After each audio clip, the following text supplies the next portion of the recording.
Кыргыз Республикасынын Жогорку Кеңешинин депутаттарын шайлоонун алдындагы үгүткө катышуу үчүн жалпыга маалымдоо каражаттар жана интернет басылмалар Борбордук шайлоо комиссиясынан аккредитациядан өтүүгө зарыл. Борбордук шайлоо комиссиясында аккредитациядан өтпөгөн жалпыга маалымдоо каражаттар жана интернет басылмалар шайлоо алдындагы үгүттүн белгилери жок маалыматтарды жана маалыматтык билдирүүлөрдү чагылдыруу жолу менен шайлоону маалыматтык жактан камсыз кылууга катышууга укуктуу.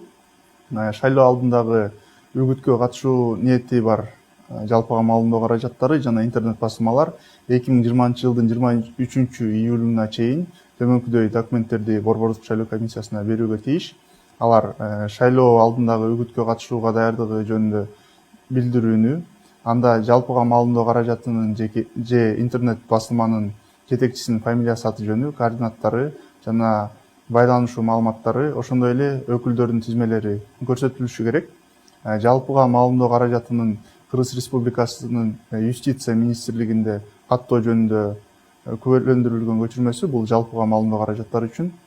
Юридикалык жактын мамлекеттик каттоо, кайра каттоо жөнүндө күбөлүгү же жалпыга маалымдоо каражаты болсо жеке ишкердин мамлекеттик каттоо жөнүндө күбөлүгү же жеке ишкердин мамлекеттик каттоо жөнүндө күбөлөндүрүлгөн көчүрмөсү.